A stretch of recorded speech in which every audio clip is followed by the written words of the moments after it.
If everyone can, first and foremost, remember that this is a networking event. So although we're not in person, we want everyone to meet each other and be able to exchange information, exchange exactly what you do. So please, in the chat, go ahead and put exactly your name, any contact information that you want us to use, and what exactly you're looking for. If you're just looking for more information, just getting started out, that's perfectly fine. You can say that.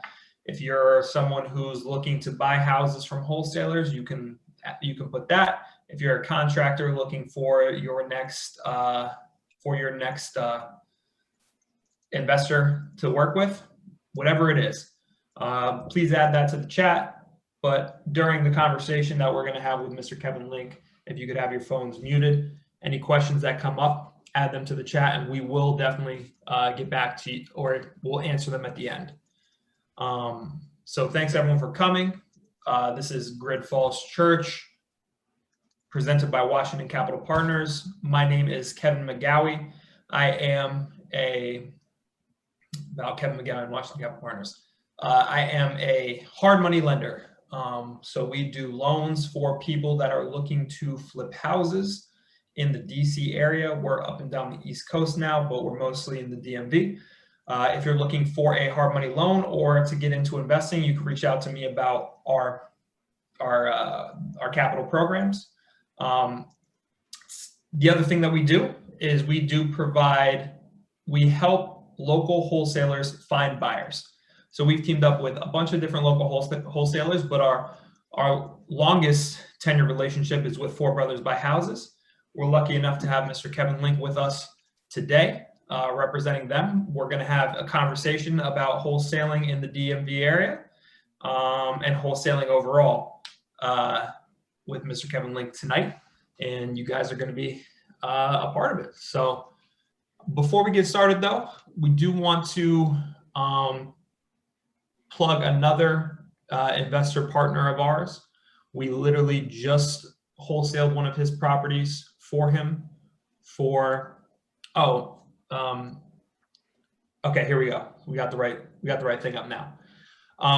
Mr. Yan Lam, he is a wholesaler, he's an investor, he's a mentor, and he just got a property under contract that we were able to assign for him, in which he will receive a $106,000 assignment fee closing at the end of the month. So he's able to get a yearly salary in one deal, and obviously that there's a lot that goes into that, but it's definitely he's had some success.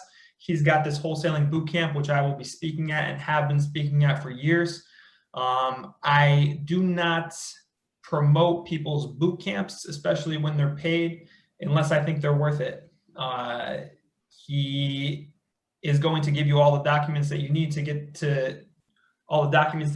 started. He's going to tell you exactly what he does. If you do what he does, he will provide a route to success. So if I'm going to promote something, I'm gonna put my weight behind it. I think that it's a very good program, and definitely something that if you're just getting started out, it's a good place to start. Now, Mr. Kevin Link. Yes, sir. Thank you for joining us. We do want to do a disclaimer real quick that neither of us are attorneys. We're not accountants. Are you an accountant? I'm an attorney, actually. You are an attorney? Yeah. There we go. So anything that he says is law. No, we're not acting as attorneys today. We're just sharing information. We're having a frank conversation with each other about wholesaling properties and how you found success in the industry, your company has. And anything that we say, check with your attorney, check with your accountant. I didn't know that you were an attorney. That's awesome. So first things first, what does it mean to wholesale a property? Well, it's a good question. Yeah. So basically, my company, every time we meet with the seller and get a property under contract, we make the decision if we're gonna rehab it ourselves, and we've been doing very little of that lately, or wholesale it. And if we do wholesale it, then we generally are going to advertise it through our buyers list. We put it on our website and do other kinds of marketing and assign the contract at a price that is above the price that we have it under contract with, direct with the seller. And then that spread between what we assign it for and what we have it under contract for is the assignment fee. And when we go to closing, it's just one settlement, and that assignment fee is on the HUD. Yep. So you're looking at a assignment of contract in which you're putting a property under contract, assigning it for a higher price, and that spread goes directly in your pocket. This is, at the end of the day, you're oversimplified, you're selling the right to purchase a house. That's right. You're basically selling all of the contract rights that we have direct with the seller. That's exactly right. Perfect. So I did not know you were an attorney. Sorry. Can you tell me about yourself? Tell me about how you got started with Four Brothers and maybe a history of Four Brothers. Sure. So my partner John Carcone and I own the company together. He started the company back in 2011-ish, and he and I went to undergrad together. That's how we knew each other, first met. It's like somehow it's been like 20 years since we finished college. It's like becoming frightening, but he and I went to law school, and I was practicing law for a while, and he and I talked about doing this together kind of on and off over the years. And then in 2017, we kind of joined up and decided to do it kind of for real. And I think it was because I felt like, well, my wife told me I wasn't getting any younger, so I should go ahead and do it. And so we have been doing it, working on it together ever since. And it's going well. It's going well. How many wholesales do you guys think you're assigning per month at this point? I think it's, right now it's probably, it's always like a touch slower at the beginning of the year, but I would say somewhere between 20 and 30, but more realistically 20 to 25. That's insane numbers. How many people are in your company? This isn't the question I told you I was going to ask you, but I forgot to write it down. Oh, yeah. I'm not prepared to answer questions like this, Kevin. So we have 11 full-time folks, and then we have like some support staff like VAs and that sort of virtual assistants, but 11 basically like full-time people. And of those, 9 are US based. Got it. Compared to some of the other bigger wholesalers who are doing very similar numbers to you guys are running a skeleton crew. Comparatively, that's incredible. And at this point, you guys really are not taking any houses down. Are you flipping any houses at all at this point? Or if you can keep from buying something, you're going to do everything you can to not buy something? Yeah. So we still will buy, we will still buy some houses. We haven't been buying, really since like the pandemic. We have not bought many. A couple, we just sold one on 53rd in Southeast in December, but sometimes we'll buy and we'll do like a wholesale instead of like a full rehab, like just a clean out and some basic stuff. But we've done, more than 90% of the contracts we get under contract for wholesaling right now. Got it. And just the vocab word people might have missed there. Wholesale is when it's like a combination of the word wholesale and retail. You just buy it, clean it, maybe don't do anything except for put new carpets in and stuff like that, and just put it back on market for a higher price than you just bought it for, usually within weeks. So one problem I do have, and something that we really need to flush out, is how many brothers actually work at Four Brothers? Yeah, it's a good question. Yeah, I've been trying to figure that out too. Yeah, there's the answer is one. Is John. Yeah, that's what I He's thought. got he's got three brothers. There are actually four brothers like running around out there, but the other three don't really work for the company. And two of them, is my personal theory that two of them share one brain, but I haven't been able to prove that for sure. But yeah, yeah. So it's just the one, just John. Got it, got it. So if you could pinpoint a deal that was a real turning point in your career, what makes that deal special or different? I told you I was going to ask this one. I don't know if you actually have an answer for it, but if you do. Well, yeah, I don't know that there was like a deal in particular, but I think in 2018 we had, at the beginning of the year, we had a very good, probably maybe still the best deal we've ever had. That when I first came on and started working with John, there's always like we were kind of expanding the company a little bit. He had basically just been like a one-man kind of show up until that point. So we went through a little bit of expansion and trying and kind of like adjusting to one another and everything, and those sort of natural kind of growing pains. And then we had sort of late in the year in 17, beginning of 18, we had a couple good months. And at the beginning of 18, we had a really, really big deal that sort of, I think for both of us, started to kind of validate just the choice that to kind of start working together, gave us a little bit of momentum. So I guess I would point to that. But I've met so many wonderful sellers over the years that that still call me in the middle of the night, that it's hard to pick just one. Yeah, of course, of course. So, although you don't need a license, you're an attorney, so you're able to write contracts legally regardless. A lot of people think that you do need a license to practice wholesaling contracts, which is not true. Can you go into that a little bit? Yeah, not true. I mean, we have, I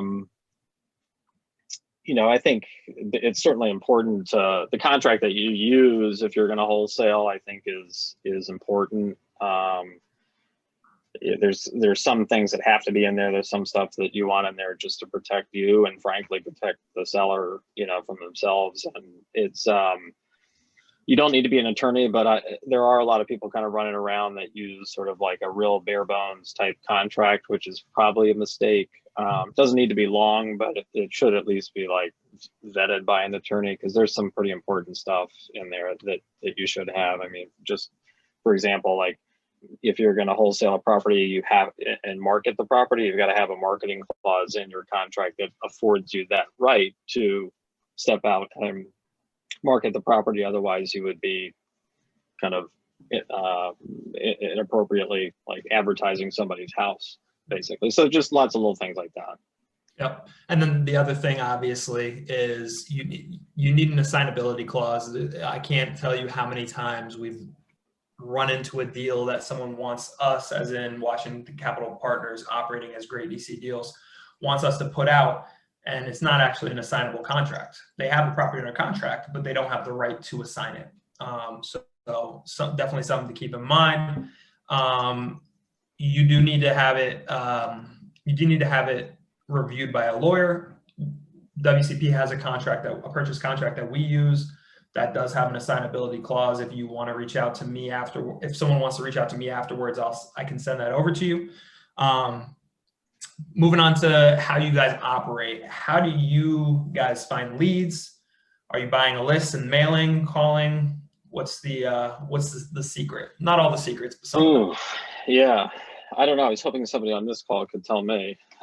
Yeah, but we've got, we pay for a variety of lead sources. We do direct mail, buy lists and do direct mail. We have a couple of cold callers. That's frankly been like a underproducing kind of avenue for us for many years, and then we've scaled it back. We do some of those like pay-per-click type services like the PPC, but also just other lead gen services where you kind of pay per lead. we've done some television ads. We're going to try that again this year, and we're going to try radio again this year. And we've got we do 80/20 like texting. We use a texting platform, voicemail campaigns where we send it out to our all of our database. So lots of different stuff, and it's sort of like, you know, it always just ends up being like a mix of like month after month, like things come in, but it's usually just a mix of from different sources. I think it's probably the hardest thing about it doing this is figuring out figuring out the cracking the marketing piece. Like John, I can't tell you how many conversations we've had like at the end of a month or a quarter where we're like, it's just sort of like a whole big mix of things and we don't really know how to draw conclusions off of it. But so yeah, lots of different lead gen sources. If you could say one thing that does not work, or at least didn't work for you. Cold calling. Really? Yeah, but that doesn't mean that it doesn't work. It just hasn't worked for us. Right. You know? So I know that there's people out there that have success with it. We just haven't found the right mix. I don't know if it's the callers or the scripting or who knows, but it's that's been, you know, it's gotten more competitive over the last couple of years too. For sure. Just this industry. So it was a little bit better, and then it's just kind of steadily gotten harder, at least for us to get deals out of cold calling. That's probably the toughest one for us. Interesting. That is not what I expected you to say, but that's. What did you expect? I expected you to say that the TV ads are the TV and radio ads are the worst. Oh well, the TV was so. John put together a TV ad that was insane. That like if I saw it on TV once myself and I was like repulsed by it. So we're going to try it again. We're going to try and put something out there that's like a little more palatable, but it was like kind of like middle of the road results on that for us, at least. Awesome. The only other one that you didn't mention that is number one, if you Google wholesaling, it's number one on every single list of wholesaling 101. This is what you do. Bandit signs. Do you do any? Nope. Don't work? Never done them. Ever. Like even like back when John started, he never did it. We've just, I think, I mean, it is like a sort of like a lower budget, like, you know, low barrier to entry way to get started. We've just never done it. Maybe it seems like, and then maybe a shortcoming of ours, I don't know, but we've never even tried it. I think just we felt like it was like, there's so many of them out there. It just seemed like kind of silly, but I don't know. Maybe we're missing something by not doing it. I'll tell you, I call every single one I see just to see who it is. You've never picked up the phone, but no one else has ever picked up the phone either. It's always really? Rings and rings. Yeah, I call every single one that I see just to see. And nobody's ever picked it up. Nobody's ever answered the phone. Never. No one has ever answered the phone, and it's always a Google voicemail. It never even says who I just called. Interesting. Mm-hmm. Huh. Okay, so what is your formula for calculating what to offer on a house? And does that calculation change in certain areas and price? Yeah, for sure. So, you know, so we do DC, Maryland. What's that? I'm going to try to type it out while you say it. Oh, okay. Yeah, so we do DC, Maryland, and Virginia. So we're in kind of all three jurisdictions, and it does kind of vary depending where we are. But, you know, like roughly speaking, like just like super rough, like it would take 80% of ARV less repairs. And that's like kind of like maybe just a starting place. Then kind of depending on the property and the desirability and how hot the market is, like right now, you know, it's pretty good. So can be like a little bit more aggressive on pricing. Sometimes I have to be more aggressive on pricing because almost every deal is competitive anyway. So if it's like a townhouse type, townhouses, at least for us, have been like the most popular ones, popular properties to sell. So we could do, maybe it might be something like 80% or 82%, less repairs. And then we'll just kind of like, even bump it up, like to, let's say if it's like a townhouse that's like ARV is 400, we might advertise it at like 309 even, depending on the condition, which it sort of doesn't really make a ton of sense for a flip. But, a lot of people, I guess, want to keep them as rentals. So that's kind of like on the high end. But otherwise, I would say, and then if it's like a more expensive property, I might do like something like 76% of ARV, less repairs. And, or if it's something that's just like a massive headache that has like a huge foundational issue or something that's just going to be like less attractive, I'll back it down to maybe like 75, 76.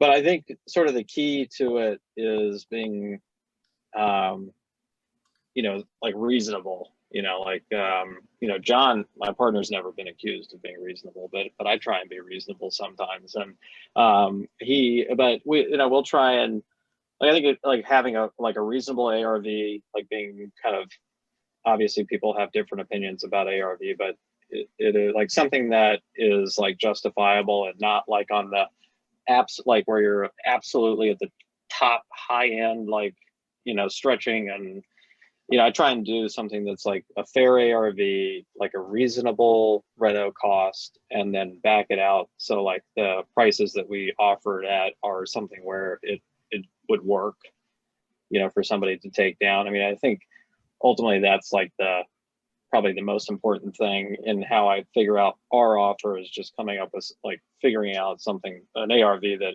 is actually realistic, right, and then just going from there.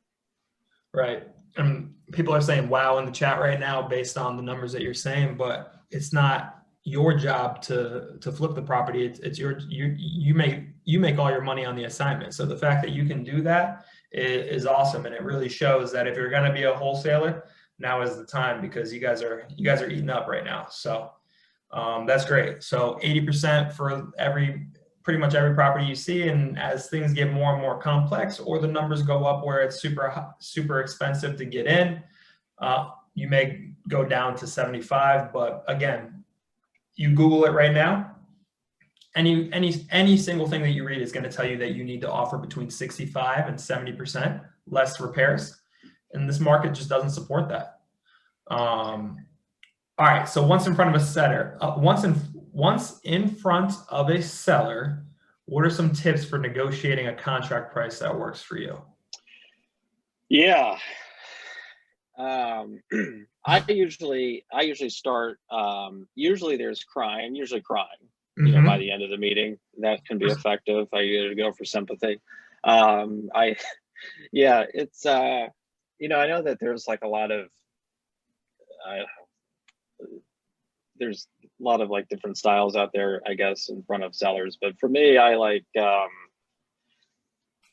just try and like, I'm more of like rapport based. Like I just try and get to know them a little bit and just kind of give them like the straight, no bullshit. Like I don't really try and sell people when I'm at the meeting. I just basically tell them like what we can do and what their options are. And I try and come at it from more like objective, like, you have, whenever you're selling your house, you've got two options, right? You could list it, that's like not going to be with me, somebody else, or you can sell for cash, either to me or somebody else. And kind of walk them through kind of what their options are, what I would be able to offer them, and hear what they're trying, what they want, and in terms of price, and just try and give them like a realistic sense of like what I can and can't do. And then I always try and throw in like little extra stuff, like I help them with the move, and whatever they may be dealing with personally, I'll try and help them within the context of the sale of the house and wherever they're going, to make it like a smoother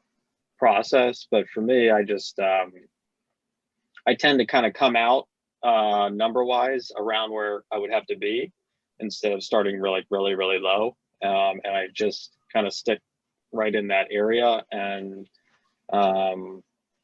generally, I think people sort of appreciate that approach. That's the way that I always do it. But you know, I think there's a lot. I do think we probably leave money on the table on certain deals where, like, I could have come in lower and still gotten it, but I just try and come out basically at or around where I want to be, and then go from there. Yeah, that's the biggest thing. Like, at the end of the day, you're trying to do volume. You said that you're doing 20 to 30 to nickel and dime every single client. It's not worth your time in the long run. So it is just better, you know, approach it as I'm your buddy. Same way we're having a conversation right now. Unfortunately, this is what your house is worth, man. Like, there's nothing else we could do about it. And this is the number that I need to make it work. Pretty much. Yeah, that's right. Yeah. Explain a wholesale friendly title company, why you need to have a wholesale and or investor friendly title company when you're assigning contracts. Yeah, that's an important one. So, you know, we use district title for almost all of our transactions. Steve Seshner is a title attorney we work with. There's lots of title companies out there that are sort of investor friendly, but basically it means that they understand that it's going to likely be an assignment. They understand how the assignment works. You know, if you go to a title company that has never done one before, it's going to be like mass hysteria, mass confusion. You know, like the processor is going to be like, you know, they're just not going to understand. And then you're going to have like 19 draft HUDs before they get it right and all of that. So just so they understand what the assignment is, and that at like closing, or if the seller calls in or even the buyer calls in, they're sort of equipped to provide like an explanation of like what's going on, versus just like being confused and providing misinformation. Yeah. Yeah. Hey, Connor, can you type in Kevin's contact information in the chat, just in case people do have to head out early? I want to make sure that everyone's able to get in contact with him. Yep, I'll do it right now. Awesome. And then, okay, so what do you look for when adding someone to your buyers list? There's a bunch of people in here that are just starting off. This might be the first time they've ever even thought about wholesaling. This is their first meeting. They're really just learning right now. When you're building a buyers list, what are you looking for? First off, there's probably some people in this chat that they should add to their buyers list. But what are you looking for? And then I know you talked earlier about selling deals for above 80% of the ARV. I know that a lot of those are all cash buyers. So two parts of the question. Who are you looking for, and how many of the people that you found are actually cash buyers? So who would be basically anybody that is you know, interested in buying a property either for rent, you know, to keep as a rental or as a flip. Whether it's cash or they're using hard money. If they're like if they're like a serious buyer, even if like serious buyer, meaning they buy like 1 or 2 properties a year, or, you know, some of the people on our list will buy, you know, 50 or more. And so, but basically anybody who is looking to buy like an investment property, whether they're going to flip it or for rent, and who is actually in a position to close on the deal. I mean, I think it's like that simple. Obviously there's sort of like a spectrum there. You know, there's like really, you know, like high volume buyers that are great. And those are kind of like a mix of cash and hard money. There's, you know, some of the, like Jack Spicer. I mean, he's flipped like a gazillion properties in this area for like 50 years. He uses hard money. He doesn't always do cash. So it is really like a mix. You know, on some people always go cash, but more likely than not, like the vast majority of buyers on our list are going to use hard money. Awesome. And if anyone needs a hard money lender, definitely reach out to me because I can help you. Thank you for plugging me there, Kevin. Mm-hmm. It's probably like 75% of the people who use hard money go through WCP. There you go. Thank you. Yeah, and that's despite Connor's jokes. Yeah, exactly. Which are terrible, but yes. Exactly. I have never once claimed to be a comedian. What do you say? I've never once claimed to be a comedian. Thank God. For those of you that don't know, Connor's my partner at WCP. He's a loan officer as well. He's in the chat. Him and Kevin talk every single day. Poor Kevin. And then sorry. By no means is wholesaling a get-rich scheme. A lot of people, especially first-timers here, don't know how long a actual wholesale could take. So from a general timeline, you send out a mailer, you call someone. From that initial contact, or the first touch, as it's called, how long on average do you think it takes for someone to for that deal to close and for that money to hit your account? On average, maybe 60 to 75 days, something like that. And that's a guess, but it is, we certainly have deals that somebody will call in, I'll meet with them, and then we'll actually close the deal all in the same month. And then we have other deals that are like the deals that time forgot, that just go on, goes through probate for 4 years or something. I don't know. It never seems to end. But yeah, maybe somewhere between, maybe 2 months, 2 to 3 months, something like that, is maybe a fair average, because a lot of times people call in and they're not quite ready. Then our inside sales folks have to kind of chase them around for a couple months before I meet with them and all that. Yeah. And there's certain times that, you're probably going to send out a mailing list and they're receiving 15 other mailers the same exact. Oh my gosh. Yes. So they might call you 2 months later or something like that. 2 years. Absolutely. It could be. Yes. People call in I saved your letter. I don't know why. Maybe by accident. Yeah. And yeah. So now that we have a general idea of what you're looking for, getting in front of people and stuff like that, how has the coronavirus changed exactly your usual timeline? Are you able to get in front of people? Is it just with masks, or is it just on a deal by deal basis? Can you touch on that a little bit? Yeah, it's changed. It's changed a lot. It's definitely, I have little kids, so my life has gotten a lot worse with coronavirus. Around my family a lot, and they probably say the same thing. But yeah, so at the very beginning, I wasn't really meeting with people March, April, when it first kind of happened. But I just meet with, I just sort of treat it like normal. I wear a mask and I just try and be as careful as I can. I don't do, I might do between 5 and 10 appointments a week, knock on wood, I haven't had an issue. I've been trying to,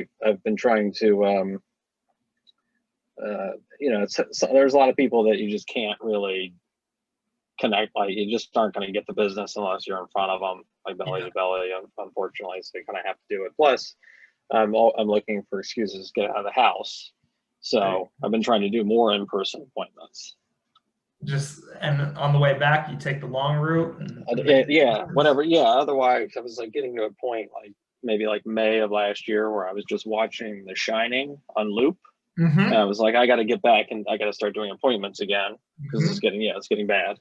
Yeah, no, I definitely can relate to that. I feel like everyone can, though, unfortunately. Yeah. For you, I feel like we've shared a lot of good information now. We'll get into some not as exciting information, but for everyone that's just starting out, for people who are not just starting out, how can they work with you? What do you like to see from people who are looking to work with you guys? Well, anybody that wanted to be added to our buyers list, obviously we can happy to do that.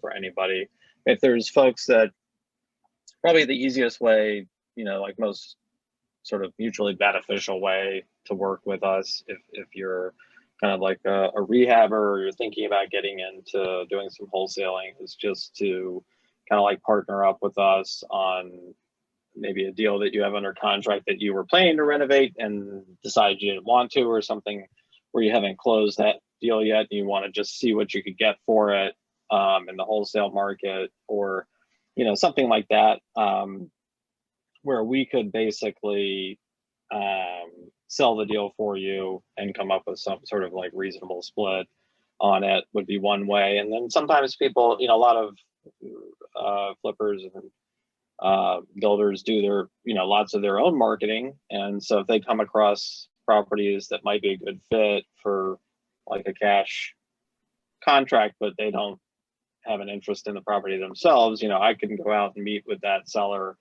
and close it, and we can sell it and split it that way. So those are kind of like probably the two ways where it like makes the most sense, and where it's beneficial, could be beneficial, really for both parties, where we'll do a chunk of work and we're basically working off of a lead that you have. Yep. So not only obviously is anyone who's looking to buy an investment property, they should get added to your buyers list immediately. Additionally, reach out to me so I could add you to the Great DC Deals buying list. But anytime you have a lead that you don't really know what to do with, that you're looking to place that you think is something that could work, but you don't have the buyers list, you don't have the resources, you don't have the ability to get in front of the seller and figure out a good price, you can reach out to Four Brothers. They will work with you to get the property under contract, and they'll do a reasonable split on the assignment, on the actual assignment fee. That's awesome. So 2021, the upcoming year, things are obviously changing.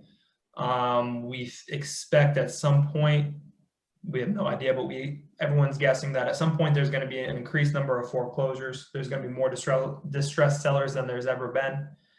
How are you changing your company strategy? How are you keeping it the same? And then there'll be a few follow-up questions there, but see what you have to say about that. Yeah, I think, we have been doing, the main thing that we've done is just, we've been doing more wholesaling than rehabbing here for a little while now. I think eventually, whenever we have some kind of correction, it'll kind of the pendulum will swing back, and we'll probably buy and rehab some more properties. But I think the tough part about that is that kind of like, and we saw this a little like for a minute there with COVID, like people, when things start to go south with the market, it seems to take like the, sellers there's like kind of a delay there between when they sort of recognize that the downturn, versus like reality. So like you might meet with somebody, and if the market's kind of taking a nosedive, you meet with somebody and they still sort of want prices from 6 months ago. It takes a while, I think, to click. So that part, I think, is just sort of a universal challenge. But I think for us, we'll probably start buying and flipping more if and when we get like a pretty hard shift in the market. Okay. And any specific areas, whether that's like a general sweep, like Northern Virginia as a whole, or maybe something like even more granular that you're looking at, focusing more in depth on now than you were previously? We've been doing more right now. We've been doing more in Northern Virginia than we have in years past. Like we've had for like quite a while, we had like minimal success, especially in areas like Arlington, Falls Church, like some of the like higher price point areas. And I don't know exactly why, but we have gotten, I think maybe just selling for cash has just become like a little bit more of like a known commodity out there. And so we just have gotten a lot more calls and interest from some of those pockets that we hadn't gotten a whole lot of interest out of before. So we have ramped up marketing in those areas to sort of try and match that increased interest. And that's like one of those like sort of macro things that like are just sort of guess as to why that's happening. I'm not entirely sure, but that's probably the one thing that we have really done in the last maybe 6 to 9 months that's different. Okay. And then so we know the area that you're working, so we know two things. We know that at some point you're likely going to start flipping houses more often again, just because you're going to be the amount of cash that you can make is going to make it worth your while to be in a deal for much longer. Sure, that makes a lot of sense. Northern Virginia you're focusing on makes a lot of sense. What is the type of distressed seller that you're going to be focused on coming up in 2021? Ooh, that's a tough one. Like if there's a market correction or just in general? Just in general, just knowing what you know right now. Yeah. So I would say over the last couple of years, like the average seller that we're dealing with is less distressed than maybe they were the average seller we would deal with 3 years ago. I think more sellers are like open to selling for cash. It's just sort of more of a known quantity at this point. And so I'm willing to meet with anybody who is, wanting to sell their house where it needs work, but it may not, it certainly can still qualify for conventional financing in many cases.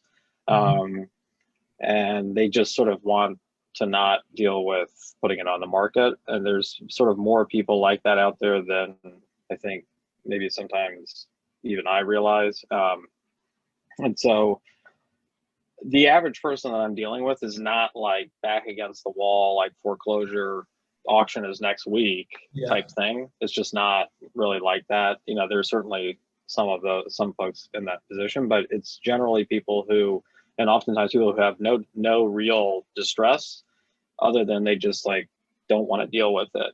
And they don't want to actually spend the time and money to try and fix it up. Yeah. Makes sense. Yeah. Makes sense.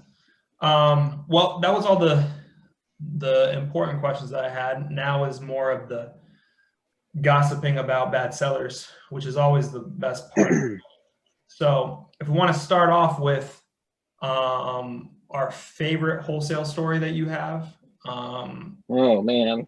If you have a favorite. I'm also going to ask you about the worst hoarder house you've ever seen, because that's always fun. The worst closing that you've ever had. If it's all one, that's perfectly fine. Yeah. No, there's so many. I've been seeing a therapist for years now, Kevin, to work through these issues. But yeah, I had one that was up in Maryland that I think it was in Gambrels, if I remember correctly. Anyway, it was like a little bit of a more like ruralish area by comparison to like a lot of the places I go to. And like I went to the house, knocked on the door, the wife like snuck out the front door, like shut it, and I was like, okay. And we like walk out into the yard, like out to the street. She was like, I just thought I would talk to you kind of beforehand. I was like, okay. And she was sort of kind of explaining the situation, and then her husband opened the front door, and he was wearing sunglasses, and he came out with a shotgun, and was like, I'm not selling the house. I was like, well, I can leave. One option would be for me to leave. And she was like, no, you're not going anywhere. I was like, oh, but I want to. I want to go. And she was like, no, you're staying here. And they're like yelling at each other. And he starts walking like in the wrong direction with the gun, like out onto the street. She's like, oh, by the way, he's blind. And I was like, oh, okay. And so, and eventually he just sort of like wandered back into the backyard, and we ended up getting that house under contract. Yeah, so I had a couple like gun incidents, but I've never had somebody come out with like a shotgun who was blind, and like threatening to shoot the person that wants to buy their house. It was exciting, I can tell you that. Yeah. Whenever that happens, I tell them, like, let me just give you my name. It's Connor Riley. That's REILLY. There you go. Yeah. There you go. So that's pretty bad. I mean, the one thing we had, one of our guys, Jared Fosnot, who many people probably know and have worked with in the past, used to do door knocking in DC, and he had many times when he would knock on the door and they would just open the door and let their dog out, and that was Yeah. it. Their dog just, now but for you to have an appointment, go to someone's house, and then have one of the people that invited you threaten to shoot you, that's a lot. It was nice, and it's, you know, it's not altogether different than like my social engagements as well. You know, like people are usually not thrilled when I show up, but it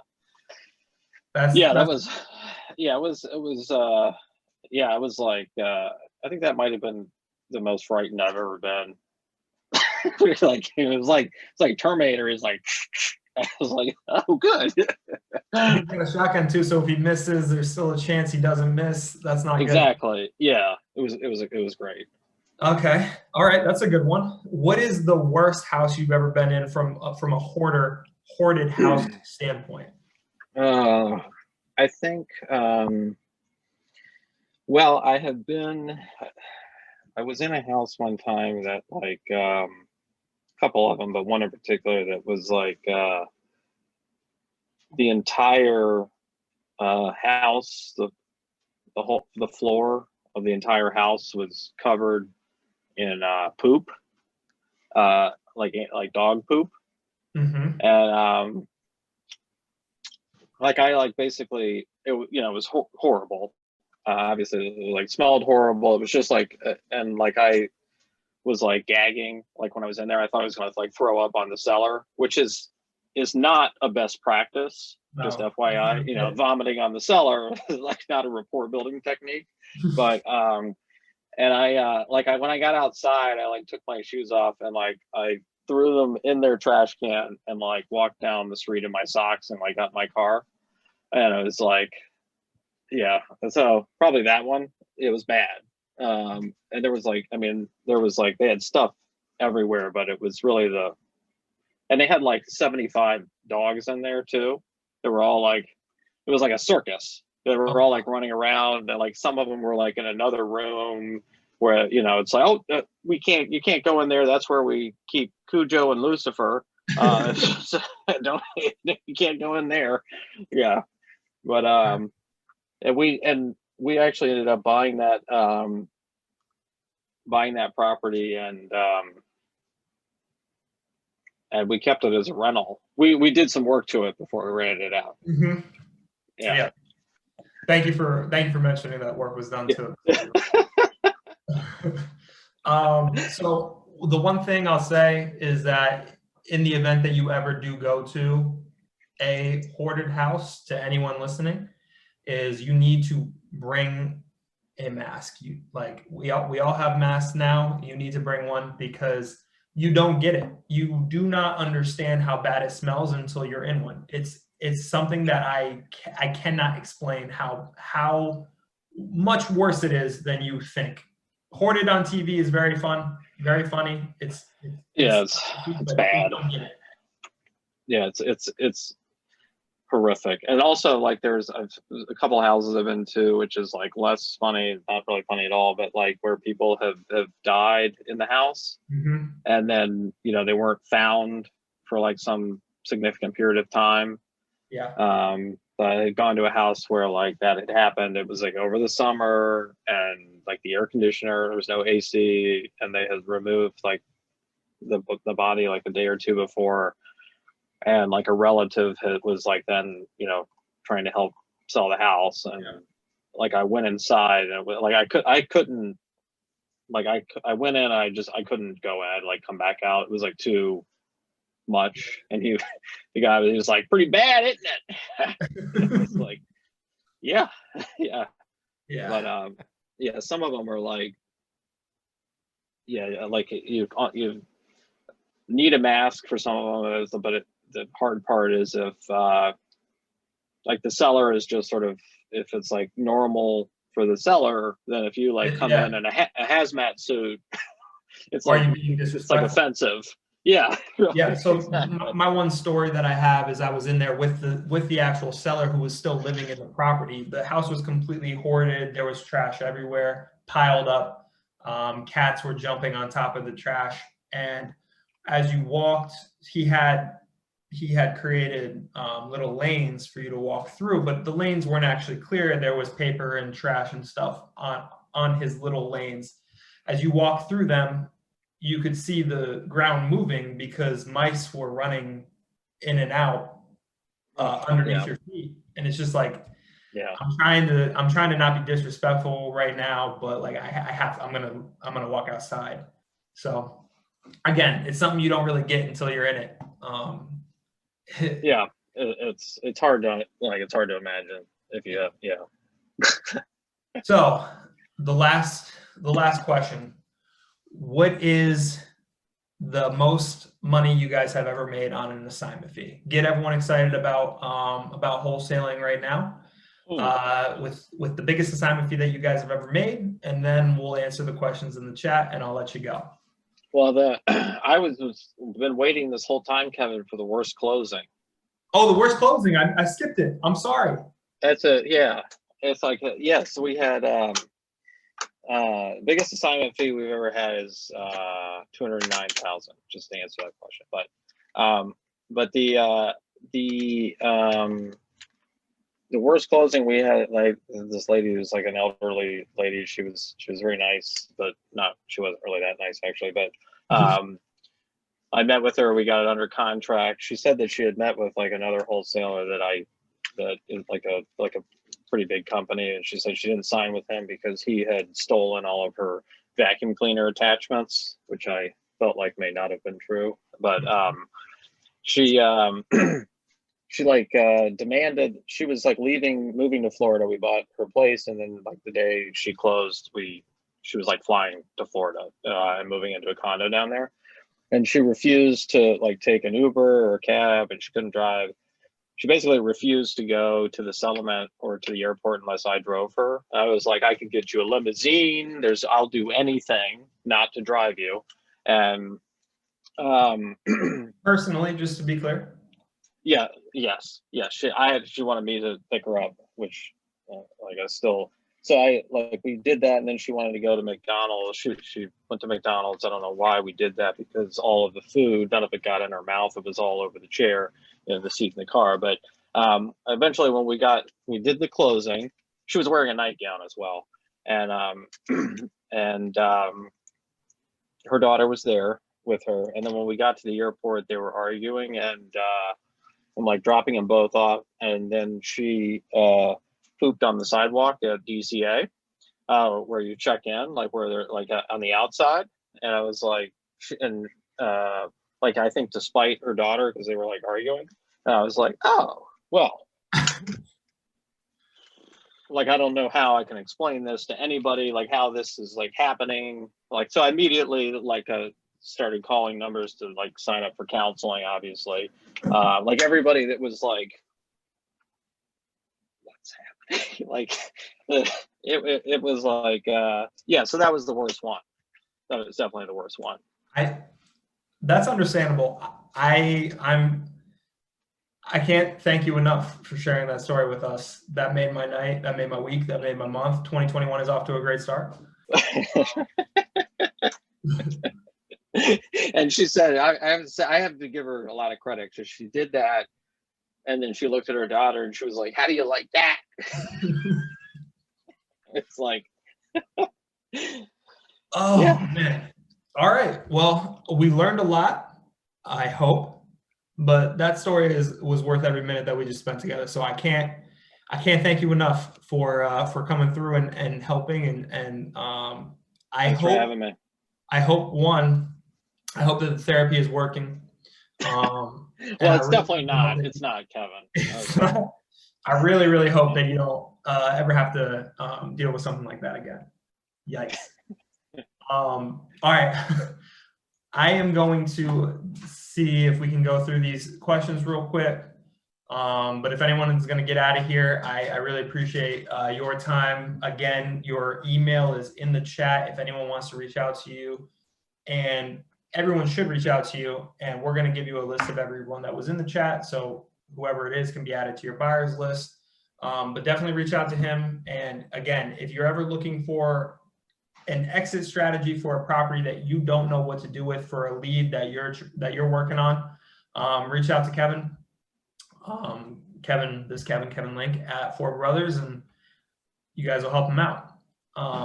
So who's doing the boot camp? Jan Lam is doing the boot camp. He's an investor out of Woodbridge. He's been in it for 14 years now. He's probably flipped about 40 properties in the past 6 years, I would say. But he does his best to not do any investments himself. He wants his students to do all the investments with him. He'll find the capital for you. So definitely joining his boot camp is great because you get to join his network as well. So Jan Lam is doing it. If Mr. Nathaniel Butler can put up that slide again for him.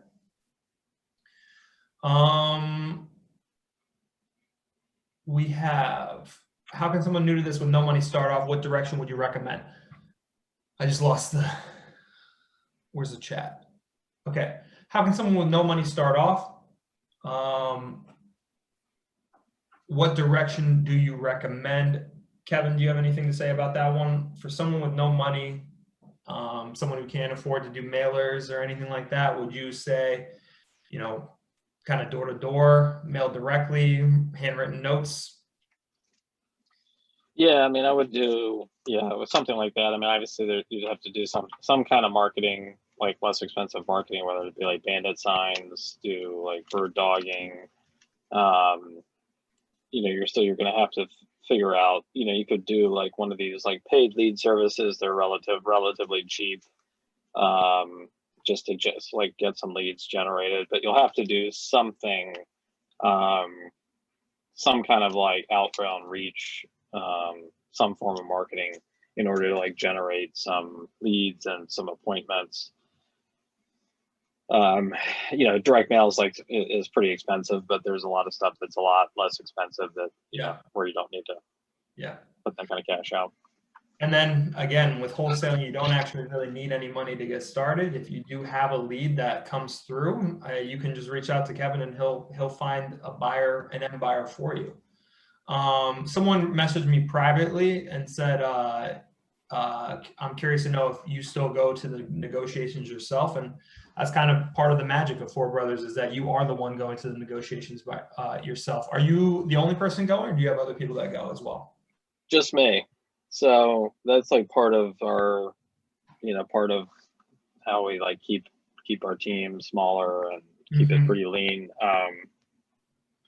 Obviously, like the acquisitions is like the linchpin of like this whole business. So like, and I think it's pretty tough to find folks like who are going to be, like committed and like, it doesn't take much to screw up a deal. And so we just haven't like given up control on that piece of it. So yeah, kind of all of our deals ultimately flow through me. I would, any appointments in person I would do. Now I do sign up stuff over the phone and we get, that kind of thing. But yeah, it's me, unfortunately. Yeah, I mean, it's working. So unfortunately it's working too well, I think. Can someone recommend an architect?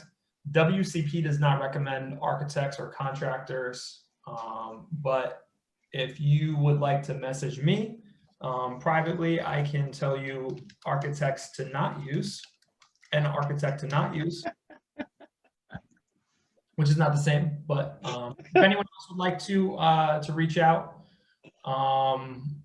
if anyone else would like to answer that question, feel free. This is an open discussion. Next, someone asked me privately, is the asking price that I wrote out for the investor or for the seller? So the asking price that I wrote out is what you are looking to sell the property to an end buyer for. So you're trying to get that property under contract for anything under that price, and you'll see that as a win, because if you have it under contract for something under that price, you know that you could sell it for that price. The difference goes into your pocket. Great session, guys. Know anyone, Kevin, Keith, if you want to explain what that question meant? I missed that in the moment. Rats and mice running around the house. Yeah, no, it was very gross. How much, I missed what this one was in the moment as well. If you could help me out there. Tara asked, do you use a CRM or some sort of system to keep track of your follow-up? Which one would you recommend? I can start with that one. We have, we use Dynamics, but we've switched over to Pipedrive. Connor, I don't know how much Pipedrive costs. I know Microsoft Dynamics is not really something that's affordable for people. But Connor, if you want to say how much, like if Pipedrive would work, and then we'll let Kevin Link say who or what he uses. I'm sorry, can you repeat the question again? Yes. Is Pipedrive affordable for everyone, and would it work for people to use? Yes. Yes, Pipedrive is affordable based on the plan that you would like to purchase, and it is designed specifically for real estate. So it's a very sales-oriented CRM system. You can have contacts in there. You find out the last time you spoke with them. You can create different follow-up campaigns along with creating specific dates on when to follow up with those individuals. So yes, this would work for real estate investors, in particular wholesalers. Kevin, who do you guys use? Podio. We use Podio. Do you like it? This is working for you? Yeah, it's good. I like it. I mean, you can customize. You need, like, if you're going to make it like really kind of like pimp it out, and it has a lot of capability. You have to get somebody who can like write code to do that kind of stuff. But I've used that in Salesforce, and I think I would prefer Podio. Okay. Podio is what a lot of people have been switching to over Salesforce, from just the conversations that I've had with people, whether it be an agent or a wholesaler. So it's definitely getting more and more popular.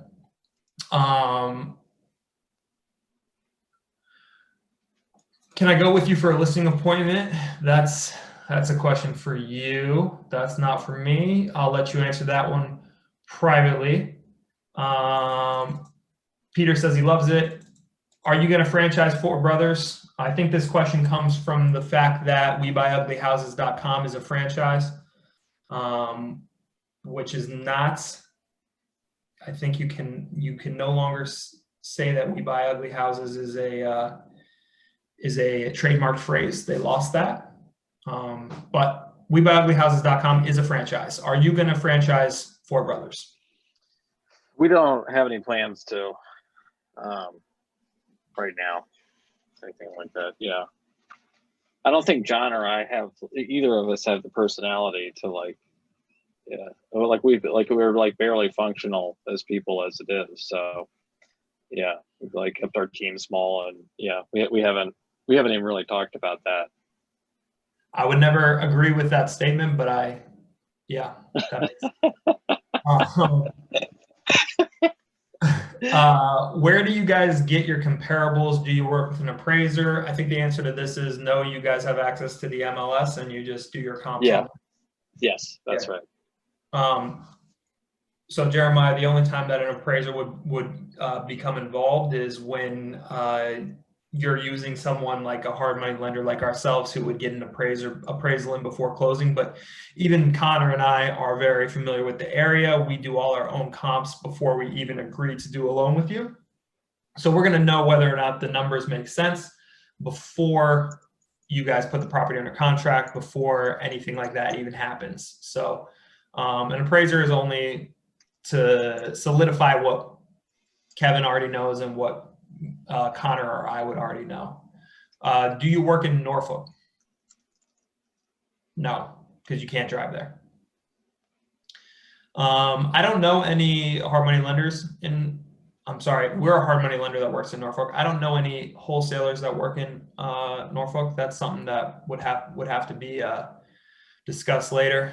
Does the state of Maryland allow assignments? Was something that was messaged to me privately. The state of Maryland does allow assignments. There's no difference with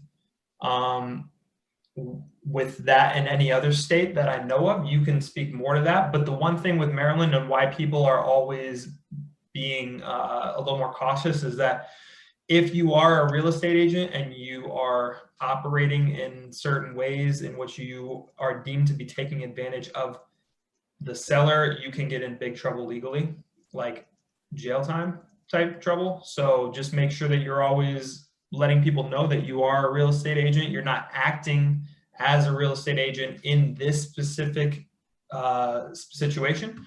I'm trying to buy your house directly. I'm putting a contract on your house directly. And in the event that I find another buyer, I will sell it to one of my investor partners, is usually what the pitch is. But Maryland does allow assignments. Don't use the typical Maryland contracts. Get a different contract that's created by an attorney, or ask me for mine through my email, and I'll send you the one that I use. Again, have an attorney go over it. It's just the one that works for me. It might not work for you. Your wholesaling mistakes, what to avoid.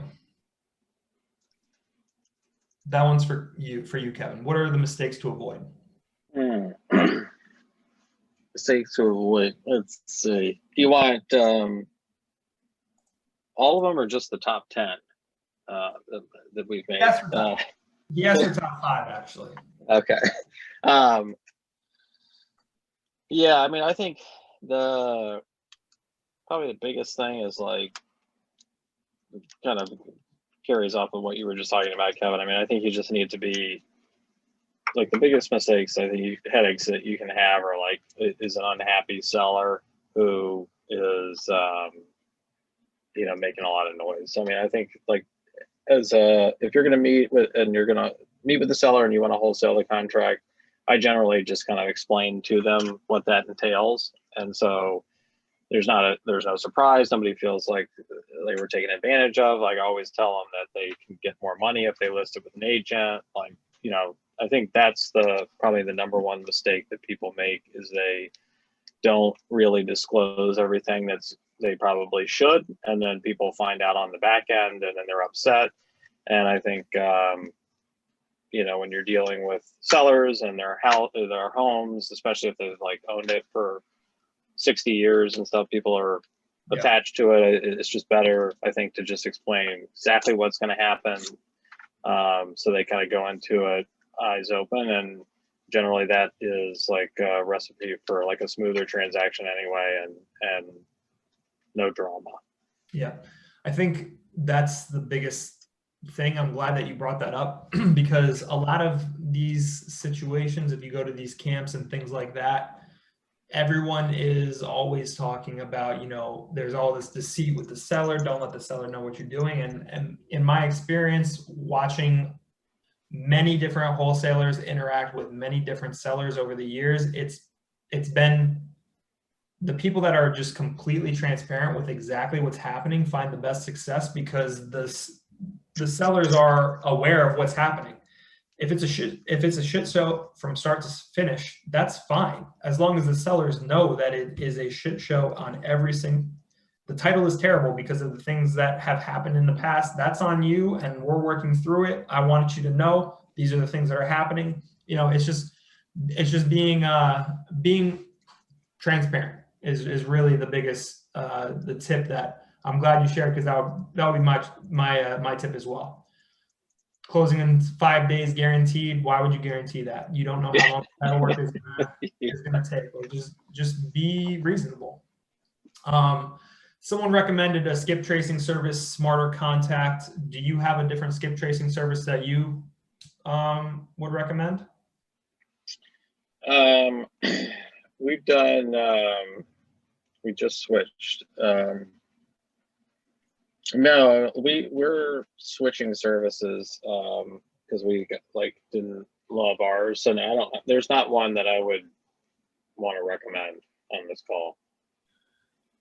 I think WCP is moving away from LexisNexis. Just throw that out there. If you're starting out, would you recommend contacting a local wholesaler business to work with them to get some experience? How would you like someone to address you about a position or mentorship?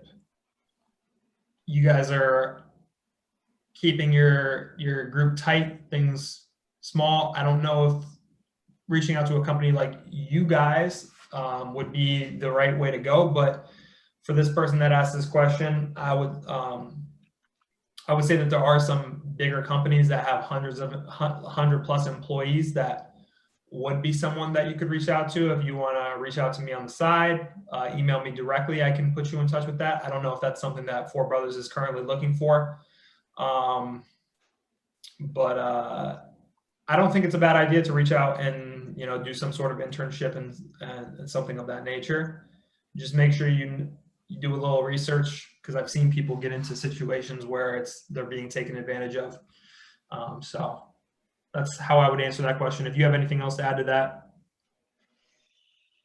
Well, anybody certainly should feel free to reach out to me if after this call. I would say it is, for what it's worth, I think if you would want to kind of get mentored or partner up with somebody, it's probably better to do it, in my view at least, to do it with somebody who is actually in the business, like actively doing deals, not somebody who is just doing full-time coaching. Mm-hmm. Not to disparage the idea of doing full-time coaching, but I think if you're just getting started and people, sometimes I will do appointments with people sometimes, who are newer, and I'll lead the appointment, but we'll do it together. And it can be, I think, a good way to kind of get started if you're working with somebody who's actually out in the field and doing it as well, because they can kind of help you from A to Z and actually be out in the field with you and kind of take you through all the steps. So, whether it's me or somebody else, that's probably the piece of advice that I would give. Yeah. One thing, exactly like you said, you can go through the scripts and you can go through the, what type of seller are you working with and all that cool stuff. And it doesn't matter if the person that you're learning from never actually is speaking to a seller. We always let our junior loan officers listen into our conversations with investors that we're just reaching out to for the first time, because it's much easier to learn when you're watching someone actually do it rather than be a full-time coach or something like that. So good points. Given current market conditions, should we offer above asking for wholesale properties? You should. I'm sorry, Kev, you're not going to like this answer. You should offer what makes sense for you. If the deal doesn't make sense for you, that doesn't mean that you should offer above asking price. Sorry, I was doing well, but I just ruined everything. No, I agree. I'm with you. I don't want to, for me, I don't want somebody to buy a deal and then have have a disaster and then they can't come back and buy other deals down the road. The whole point is for it to be a ongoing sort of thing. And so, yeah, don't reach for it if you're not sure. Same thing with us. If the deal doesn't make sense and it's the first time I've ever worked with you before, I'm not gonna do your loan for you, because you're gonna lose money. Somehow you're gonna blame me, even though I told you that it wasn't a good deal, and you're never gonna do another loan. So why not wait a few months, buy a house from you that makes sense, do a loan with me that makes sense, so you actually make money and you can start doing more and more deals. I think what Shara's question was, are you currently selling deals for above the asking price? I think that's really what they were going for there. A lot of your deals are actually selling for at or above the asking price. It's a wholesaler's market right now. There's a huge lack of inventory. Yeah. How much EMD do you need? There's never a situation in which you require less than $10,000, I assume. Correct. So $10,000 at least for an EMD. I think that's I think that's a very good number to go with. Love the skins in the background. Go football team. Are we going to be the Red Tails? Are we going to be the Warriors? What are we going to be? Ah, God, I hope it's not something horrible. They were throwing around some really bad. Yeah. names. Yeah, they were. But I like the Red Tails personally. Also, I'm a Giants fan. I think that should be thrown in there. This year, I'm a Bills fan. I'm on the bandwagon. So it's fun. You know, we're deep in the playoffs. Huge Bills fan. Do you have a number that I can contact you, or just email Mr. Kevin Link? Email me, I'll respond, and you'll get my number will be in my signature. Awesome. How much does the wholesaler give to the seller is a question. The wholesaler is going to give the contract price to the seller. The assignment fee is going to go into their pocket. And not only the contract price, but the wholesale fee is going to be paid for by the end buyer. There's on that point, Kevin, I'll say in terms of like, you know, I've had maybe every year we have a couple deals, you know, 2, 3, 4 deals maybe in a year where we miss on the price and we can't wholesale it for more than what we have it under contract for. We will always close though. So like if we have to make up the delta, you know, we will close. So if we have it under contract for $250 and our best offer is $241, you know, we'll make up the $9K to get it closed and lose money on it. So, you know, I think that's like important to remember, especially when you're first getting started. You know, you got to be careful with the numbers. Like, I mean, no, like if your other option is to back out, we just don't really ever want to do that. But it's bad for your name, your reputation to back out like that. Yeah. I think Peter meant the EMD. This is a question that you can talk about, but realistically, there's no set amount. I think now I'm not an attorney, but I think technically you only have to do $10, 10, 10, not thousands after that, dollars for it to be a formal contract. Did I make that up? I may have made that up. But realistically, it can be any amount of cash for it to actually be a legit contract. And there's many wholesalers who never actually place an EMD. Now for you guys are, like you said, you're never going to back out. So there's no reason not to place an EMD, because at the end of the day, you're going to buy the property in a worst case scenario. But what do you guys usually put, and does it change based on what sellers demands? Yeah, it does change. Like, well, like I think our default like is maybe 1,000, but I probably change that, especially like in this environment more times than not. So maybe 5,000 is probably like the most common EMD that I'll put down. I think most sellers are gonna like most sellers are gonna want, you know, are gonna ask for it. But for sellers who don't really know, I generally just tell them like that this is how earnest money works, because, you know, I assume they're meeting with other people who are like, you know, putting like something ridiculous, like $1 down or like a hug with Connor as EMD, and you know, so which is worth a lot. I realize, but you know, and it's sort of a way just to sort of engender kind of some confidence with the seller that, like, you know, by explaining kind of how it works and why we're doing it, and why maybe some other people who they've met with without saying that are not putting, you know, down much earnest money. Yeah, it's true. Jeremiah, your message to me, if you could email me that, I will tell you exactly what I would do in more detail.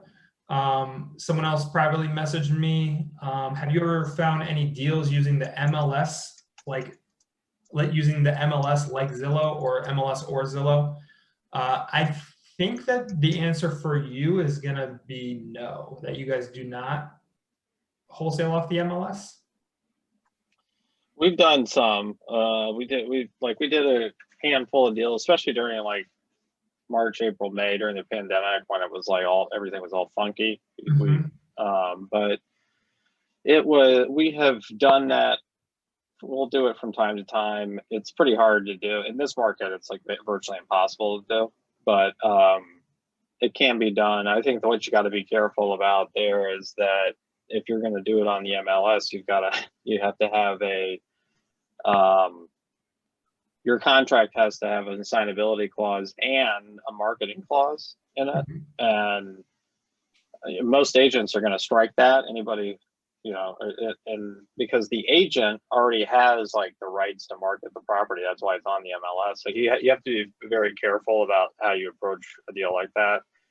In a crappy market, you could probably find more deals doing it that way than now, though. For us, when we're doing stuff and we're putting it on Great DC Deals to send out to our buyers list, we're never gonna ever put a property that's already listed on the MLS without a direct email from that listing agent telling us that we have permission to market it, and that's very, very uncommon for them to do. And the wholesaler is always mad at us, like, why do you need permission?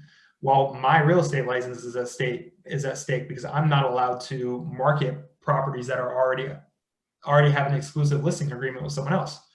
And obviously you're not being transparent with not only the listing agent but the seller. If they're going to say no, then why would I want to do it? So definitely something to think about. It is harder to do things on the MLS. But it's possible, and I didn't know that you had done it.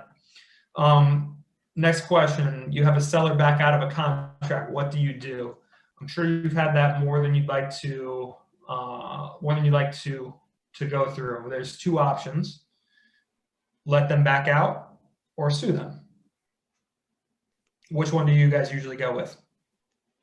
I usually just complain anybody that will listen to me. Yeah, that's like my first approach. I just get mad and yeah. Yeah, I mean, that's inevitable. It's just it's going to happen from time to time. I would I don't really like to sue people unless maybe if it was like like a good deal and we had done a lot of work and like whatever, like I might if it was, but I'm usually just going to try and like work it out with the seller. Like I'll try and figure out, like I give them a little bit more money or figure out something to just get it done. Suing somebody is like a pain in the ass, and it's like it's a long road. It's expensive and time consuming and not worth it generally. So we've only done that like twice, I think. It's not a path that I think is really worth the time and effort. Yeah. I mean, unfortunately, it is what it is. There's really nothing you can do about it. The only other instance that I really see that's common, and just happened to me, is people put a property under contract and find out that the seller is talking to and has contracts with multiple other people. That's always a weird situation to navigate. Do you do virtual meetings and closings? For you, that's got to be tough because you actually need to see the property in order to price it out. But yeah, like I do phone meetings all the time. I don't do I've never done like a Zoom meeting or anything like that. And then the closings, that's more for the title company to work out. But usually they just do it remote and send a notary out to meet with the seller. Yeah, they just now are starting doing the online only closings at some title companies. We just had someone do it for the first time with our loan documents, and it was a huge problem. And they had to re-sign. So it's something that one day will be the norm, but it's not yet. It's a virtual notary. I don't know how all that works. Last question for now, and we are wrapping it up soon. I know people have to, they got to get to bed. Kevin's got a big day tomorrow. if you're not a real estate agent, it's okay to market the property you have under contract off the MLS.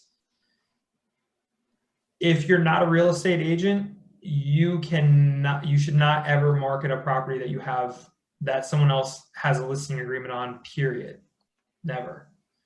If you are wholesaling a property, that's different, but you're, again, in your contract, you're going to have an assignability clause and a marketing agreement in there, but you should never be marketing someone else's property. Even if you are an agent, you shouldn't be marketing it for a higher price. That's really the difference here. You can't be getting an assignment fee on there. You can be taking buyers to purchase the property from that listing agent. That's fine, but that's not what we're talking about here. Did I get that right? I think I got that right. I think you got that right. Yeah. Well, guys, I think this was great. I can't thank you enough for coming in short notice, and simply telling us the best story I've ever heard. So thank you so much for that. I always appreciate the good horror stories. It's my favorite part of these meetings. Again, my name is Kevin McGaughey. You can reach me, kevin@wcp.team. You can submit a loan application directly to me. I shared my my number, 703-297-5079. I'm going to do it again. Kevin Link can be reached at Kevin at 4bhh.com. 4BB, FOUR4BBH.com.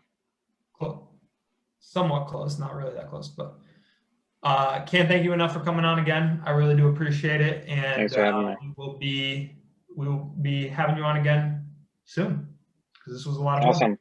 All right. Thanks, guys. Thanks, guys. I appreciate everyone coming out.